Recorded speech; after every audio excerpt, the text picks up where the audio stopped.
सेवा सदन के बारे में हमने पिछले वीडियो में काफ़ी कुछ पढ़ा सुना। वो अगर आपने देखना है तो ऊपर आई कार्ड में देख सकते हैं। उसके अलावा वीडियो के एंड में भी आपको एंड स्क्रीन मिलेगा, कुछ फ़ोटो बनी हुई मिलेगी, आप उसे टच करके छूकर पिछला वीडियो देख सकते हैं जिसमें इसके कथानक और इसके बारे में काफ़ी जानकारी दी गई है। अब हम आगे करते हैं जिसमें हमने ये बात करनी है कि सुमन आखिर वेश्या क्यों बनी। उसका अद्वितीय सौंदर्य है, पति की थोड़ी सी आय है, बार बार पति का अपमान उसके अहम को ठेस लगती है, बार बार उसका पति जिस तरह से उसका अपमान करता है, उसके साथ उपेक्षित व्यवहार करता है, उसे निर्धनता में रहना पड़ रहा है, जबकि पहले उसने बड़ी माता पिता के पास सुख सुविधाएं भी देखी हैं, उत्तम उसका पालन पोषण हुआ है। अतः धन और सम्मान की भूखी सुमन के मन में वेश्या बनने की भावना कहीं ना कहीं घर कर जाती है। उसका अपनी सहेली सुभद्रा के घर में जब वो जाती है तो भोली वेश्या का नाच गाना देखती है, लेकिन पूरा देखने की बजाय वो अधूरा छोड़कर कमरे के दर्पण के सामने एक कमरे में चली जाती है और वहाँ शीशे के सामने खड़ी होकर उसी प्रकार का नाटक सा करती है, अभिनय करती है जैसे वहाँ बाहर भोली कर रही थी। और क्या सोचती है, पंडित जी के कमरे में एक बड़ा सा शीशा था। सुमन इस शीशे के सामने जाकर खड़ी हो गई और उसमें अपना रूप नख से शिक तक देखा। भोली बाई के अपने हृदयांकित चित्र से अपने एक एक अंग की तुलना की, भोली के साथ अपने शरीर की सुंदरता की तुलना कर रही है। तब उसने आकर सुभद्रा से कहा, बहू जी एक बात पूछूं? बुरा ना मानना, यह इंद्र की परी क्या मुझसे बहुत सुंदर है? इंद्र की परी वो भोली वेश्या को कह रही है। सुभद्रा ने उसकी ओर कौतूहल से देखा और मुस्कुराकर पूछा, यह क्यों पूछती हो? सुमन ने शर्म से सिर झुकाकर कहा, कुछ नहीं, यूं ही बतलाओ ना। सुमन कुछ देर तक वहाँ बैठी कार्य के कारण अनुसंधान करती रही और अंत में इस परिणाम पर वो खुद ही पहुँची कि वो स्वाधीन है, मतलब सुमन और उसमें क्या फ़र्क है कि वह स्वाधीन है और मेरे पैरों में बेड़ियाँ पड़ी हैं। उसकी दुकान खुली है इसलिए ग्राहकों की भीड़ है, मेरी दुकान बंद है इसलिए कोई खड़ा नहीं होता। वह कुत्तों के भौंकने की परवाह नहीं करती, मैं लोक निंदा से डरती हूँ। वह पर्दे के बाहर है, मैं पर्दे के अंदर हूँ। वह डालियों पर स्वच्छंदता से चहकती है, मैं उसे पकड़े हुए हूँ।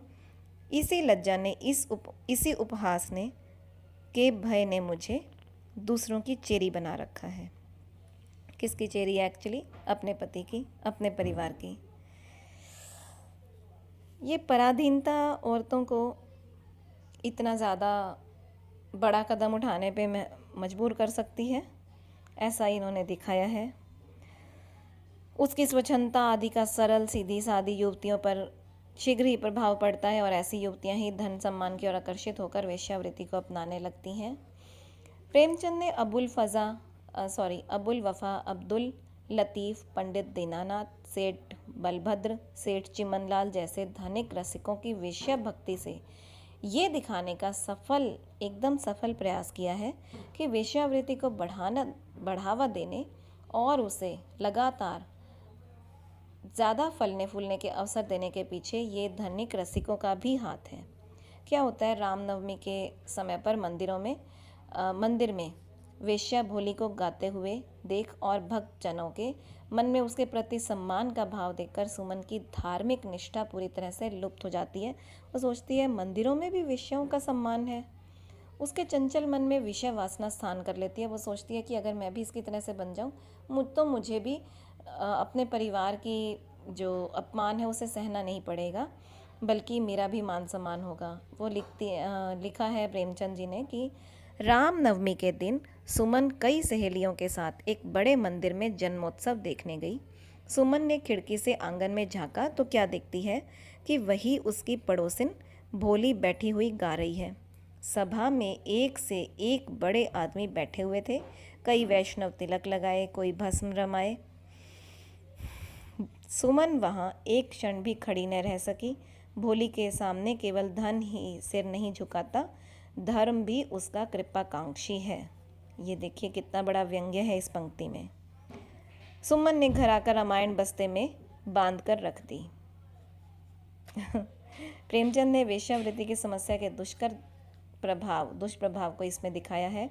दाल मंडी में पहुंचकर सुमन नए नए ग्राहकों से जब वो वेश्या बन जाती है धन लूटती है, लेकिन सदन से क्योंकि उसके मन में उसके लिए प्रेम है कोई भी भेंट नहीं लेती। अन्यथा अब उसके पास आने वाले ग्राहक अधिकांश बहुत बहुत धनी लोग हैं। उसके हृदय में शांति और सच्चे प्रेम की आकांक्षा फिर भी बनी हुई है, लेकिन उसके साथ प्रेम होने के बावजूद वो क्या करती है। फिर जब वह वेश्या बन गई तो मैंने पिछले भी वीडियो में आपको बताया था कि उसका बहुत लोगों पर बहुत बुरा असर होता है। गजाधर बाबू जो उसके पति हैं वो साधु बन जाते हैं और शांता का विवाह टूट जाता है। जो बारात वधू को लेने आई होती है, शांता को लेने आई होती है, वही सदन सिंह अपनी बारात वापस ले जाते हैं। और सुमन के वेश्या बनने का समाचार मिलता है जब पिता को, तो पिता तो आत्महत्या कर लेते हैं नदी में डूबकर। नगर को वेश्यावृत्ति से के दुष्प्रभाव से बचाने के लिए नगर पालिका की सभा में एक प्रस्ताव रखा जाता है। क्या होता है उसमें 3 भाग होते हैं। ये बहुत बार प्रश्न आता है, इसे अच्छे से देख लीजिए कि वेश्या, प्रथम तो ये है कि वेश्याओं को शहर के मुख्य स्थान से हटाकर बस्ती से दूर रखा जाए। कारण, इसका मुख्य कारण ये है कि अनेक लोग वेश्या भक्त जो हैं वो दूर जाने में संकोच करेंगे, समाज की नज़र में आने से संकोच करेंगे। दूसरा, सदन सिंह जैसे नवयुवकों को ऐसे दृश्य देखने को नहीं मिलेंगे जिससे वो कुमार्ग पर चलने लगें। तीसरा, कि जैसे वो बन गई है सुमन वेश्या, भोली को देखने के कारण, बार बार देखने, उसका मान सम्मान और ये सब देखने के कारण वो एक प्रवृत्ति उसके मन में नहीं, ऐसे लड़कियों के मन में नहीं जागेगी। तो दूसरा कारण अभी बताया, एक पहला कि वेश्याओं को शहर के मुख्य स्थान से हटाकर बस्ती से दूर रखा जाए। दूसरा, उन्हें शहर के मुख्य सैर करने के स्थानों और पार्कों में आने का निषेध किया जाए। आज के समय में ऐसा है, तो क्या कारण है, यदि वेश्याओं को शहर से बाहर बसा दिया जाएगा तो वो ग्राहकों को ढूंढने के लिए सार्वजनिक स्थानों पर, बाज़ार में इधर उधर खड़ी होने लगेंगी, तो उन्हें शहर से बाहर भेजने का कोई फ़ायदा ही नहीं होगा। तो अगर उन्हें शहर से बाहर निकाला है तो उनके शहर में एंट्री पर भी बैन लगाया जाए, वो ये कहना चाह रहे हैं।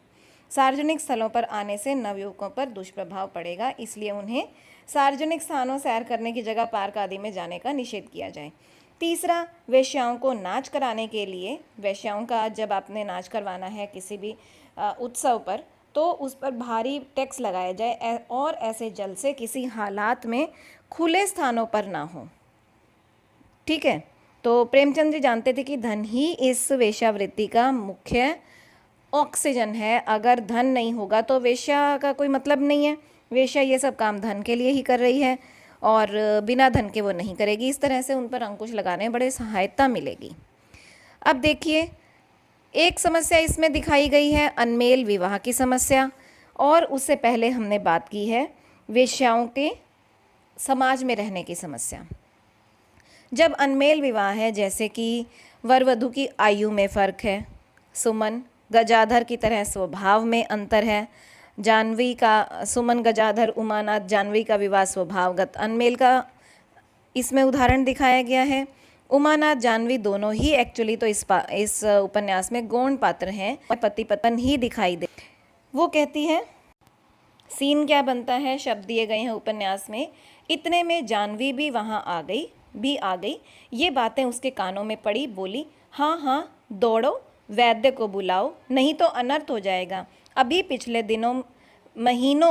मुझे महीनों ज्वर आता रहा, तब वैद्य के पास न दौड़े, मैं भी ओढ़कर पड़ी रहती तो तुम्हें मालूम होता कि इसे कुछ हुआ है। लेकिन मैं कैसे पड़ी रहती, घर की चक्की कौन पीसता, मेरे कर्म में क्या सुख भोगना बदा है। देखिए, ये स्वभाव का पूरी तरह से, मतलब उनके आपस में स्वभाव नहीं मिलते हैं स्वभाव से। अभी इन दोनों का अगर देखें, गजाधर और सुमन का, तो गजाधर स्वभाव से कृपण था तो सुमन उदार, वो मेहनती था तो सुमन आलसी, थोड़ा खाकर धन बचाने के पक्ष में था तो सुमन खाने पीने की शौकीन थी। सुमन वेश्या बन जाती है और एंड में जो गजाधर हैं वो साधु हो जाते हैं। इसके अलावा अनमेल विवाह की समस्या का जो समाधान है प्रत्यक्ष रूप से आलोचक उपन्यास में नहीं बताया गया है, परंतु उन्होंने मदन सिंह भामा, पद्म सिंह, सुभद्रा, सदन सिंह और शांता के सुमेल विवाह के सुखद दाम्पत्य को दिखाकर परोक्ष रूप से ये संकेत भी दिया है कि माता पिता अपनी संतान का विवाह सुयोग्य वर के साथ करें या वधू के साथ करें, कन्या के साथ या लड़के के साथ करें, ताकि उनकी आपस में जिंदगी अच्छी रहे। इसके बाद बात करते हैं स्वायत्त शासी संस्थाओं में गुटबाजी की समस्या। ये भी इस उपन्यास का एक मुख्य बिंदु है कि अधिकांश घटनाएं यहाँ पे बनारस में घटी हैं। नगर से वेश्यावृत्ति के दुष्प्रभावों को कम करने के लिए वहाँ की नगर पालिका के सदस्य पद्म सिंह ये प्रस्ताव रखते हैं, जो अभी आपको 3 पीछे बताए हैं। ये प्रस्ताव वेश्या को नगर से बाहर बसाने के उद्देश्य से प्रस्तुत किया जाना था, लेकिन नगर पालिका के 18 सदस्यों में इस सामाजिक हित के कार्य में कोई भी सहमति नहीं देना चाहता। कारण अलग अलग हैं, अपने व्यक्तिगत हित या धार्मिक भावना आदि से जोड़कर इन्हें देखते हैं। पद्म सिंह हर सदस्य के घर जाके अपने प्रस्ताव को समर्थन देने का आग्रह करते हैं, लेकिन ये एंड निकलता है कि ये प्रस्ताव अस्वीकृत हो जाता है। इस प्रस्ताव के प्रथम भाग में एक तरमीम यानी कि संशोधन जोड़े जाने के फैसले पर मतदान करते समय पद्म सिंह ने तरमीम में पक्ष अपना इस प्रकार से दिया कि राजनीतिक नेताओं की भांति स्वायत्त शासी संस्थाओं के सदस्यों का आपसी मतभेद प्रकट किया, जिसके कारण समाज का समुचित विकास नहीं हो पाता। प्रेमचंद जी ने इस समस्या का उपाय विट्ठल दास जैसे सच्चे समाज सेवक के रूप में ढूंढा है। विट्ठल दास कौन है? ये वही हैं जिन्होंने सेवा सदन बनाने में सहायता की। यद्यपि उन्होंने अन्य सभासदों के हृदय परिवर्तन के माध्यम से भी इससे गुटबाजी को समाप्त करके दिखाया है। शब्द क्या हैं? उधर प्रभाकर राव और उनके मित्रों ने उस प्रस्ताव के शेष भागों को फिर बोर्ड में उपस्थित किया। उन्होंने केवल पद्म सिंह के द्वेष हो जाने के कारण उन मंतव्यों का विरोध किया था पहले, जब इन्होंने मना कर दिया था, पर अब पद्म सिंह का वेश्यानुराग देखकर वह उन्हीं के बनाए हुए हथियारों से उन पर आघात कर बैठे। पद्म सिंह उस दिन बोर्ड नहीं गए। डॉक्टर श्यामाचरण नैनीताल गए हुए थे, अतः दोनों मंतव्य निर्विघ्न ही पास हो गए। अच्छा, एक बिंदु इसमें और क्या दिखा है? दहेज प्रथा की समस्या। देखिए, स्टार्टिंग में जो सुमन के पिता हैं, दारोगा हैं, उन्होंने दहेज वगैरह कुछ नहीं लिया और धन इकट्ठा नहीं किया। अपनी लड़कियों को सुयोग्य बनाने का प्रयास किया, हर तरह की उन्हें शिक्षा दी, उनको हर तरह से बढ़िया बनाया बच्चियों को, ये सोचकर कि आगे समाज में चेतना आएगी और उन्हें दहेज नहीं देना पड़ेगा। लेकिन होता क्या है, जब उसके लिए वर ढूंढने जाते हैं तो वर पक्ष वाले बहुत दहेज मांगते हैं।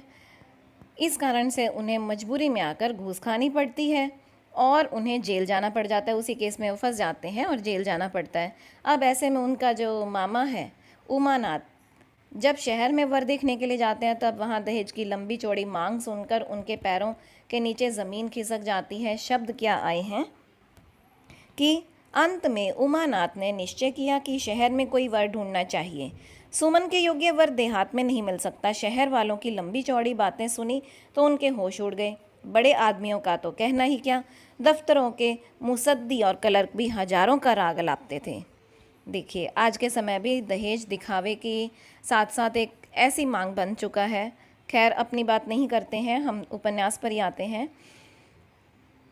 प्रेमचंद ने उपन्यास के लगभग अंत में सदन सिंह शांता का बिना दहेज के विवाह भी करवाया है और इस समस्या का समाधान भी दिखाया है। और क्या कहें, मिथ्याचारों की समस्या सेवा सदन उपन्यास में है। मदन सिंह अपने पुत्र सदन सिंह के विवाह पर वेश्या नाच केवल इसलिए करवाना चाहते हैं क्योंकि समाज में ये परंपरा चली आ रही है, तो ये मिथ्याचार हैं। ऐसे में एक जगह और भी है कि सुमन के मिथ्याचारों का एक उदाहरण हमें उस समय देखने को मिलता है जब सुमन का पति गजाधर साधु बनकर लोगों को ठगता है। ये भी एक मिथ्याचार है। देखिए शब्द क्या हैं। गजाधर, आप विवाह तय कर लीजिए, 1000 रुपये का प्रबंध ईश्वर चाहेंगे तो मैं कर दूंगा। गजाधर ऐसा कहते हैं, यह भेष धारण करके अब लोगों को आसानी से ठग सकता हूँ। मुझे ज्ञान हो रहा है कि मैं प्राणियों का बहुत उपकार कर सकता हूँ। गजाधर ने साधु वेश में लोगों को ठगने का, सभी लोग ठगते हैं। अच्छा, एक समस्या नारी का नारी से डाह, ये भी दिखाया है। उमानाथ की पत्नी जानवी अपने घर में आई ननद गंगाजली और उसकी पुत्री शांता को बात बात पर कोसती है। बीमार गंगाजली के लिए ना तो वैद्य बुलाने देती है, पीछे अभी आपको इसकी शब्द भी मैंने आपको बताए हैं, ना ही उसके लिए दवाई लेने देती है। फलतः गंगाजली जो है वो बेचारी मर जाती है। गंगाजली की मृत्यु के बाद जानवी का सारा क्रोध शांता पर निकलता है। विधवा आश्रम में पहुंचने से लेकर सदन सिंह के साथ विधिवत विवाह करने तक शांता भी अपनी बहन सुमन के साथ छाया की तरह लगी रहती है। लेकिन जब उसका स्वार्थ पूरा हो जाता है तो वह सुमन से डाह करने लगती है। शब्द क्या है?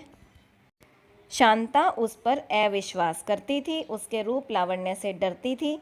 कुशल यही थी कि सदन स्वयं सुमन से आंखें चुराता था, नहीं तो शांता इससे जल ही जाती।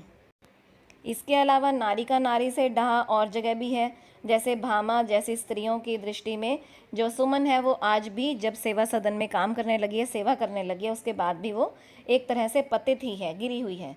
वो क्या कहते हैं? भामा चलो यह बड़ नेम धर्म से रहने वाली है, 7 घाट का पानी पी के आज नाम वाली बनी है। देवता की मूरत टूट कर फिर नहीं जुड़ती, वह अब देवी बन जाए तो भी मैं विश्वास न करूं। सेवा सदन एक बहुत ही प्रसिद्ध उपन्यास है। इसके बारे में आपको कुछ जानकारी मैंने दी है। ये कह लीजिए सागर है पूरा, जिसमें से कुछ बूंदें मैंने आपके सामने प्रस्तुत की हैं, तो शायद आपको पसंद आई हों। कुछ समस्याएं, कुछ बिंदु ऐसे हैं जो आज भी समाज में हैं। प्रासंगिकता पर हमने बात की है, आज भी ये उपन्यास पूरी तरह से प्रासंगिक है। कुछ मुख्य शब्द जो कई बार पेपर में आते हैं वो भी मैंने आपको इसमें बताए हैं। अगर आपको अच्छा लगा तो प्लीज़ उसे लाइक, शेयर और सब्सक्राइब ज़रूर करें। ये सब पूरी तरह से फ्री है। वीडियो के नीचे का लाल रंग का सब्सक्राइब बटन दबाकर साथ में घंटी भी ज़रूर दबाएँ। सेवा सदन उपन्यास वर्तमान समाज की अनेक समस्याओं, मनोवृत्तियों को उभारता है। वर्तमान परिस्थितियों के संदर्भ में पूरी तरह से प्रासंगिक है। प्रमुख पात्र आज के समाज को पूरी तरह से दिखाते हैं। धन्यवाद।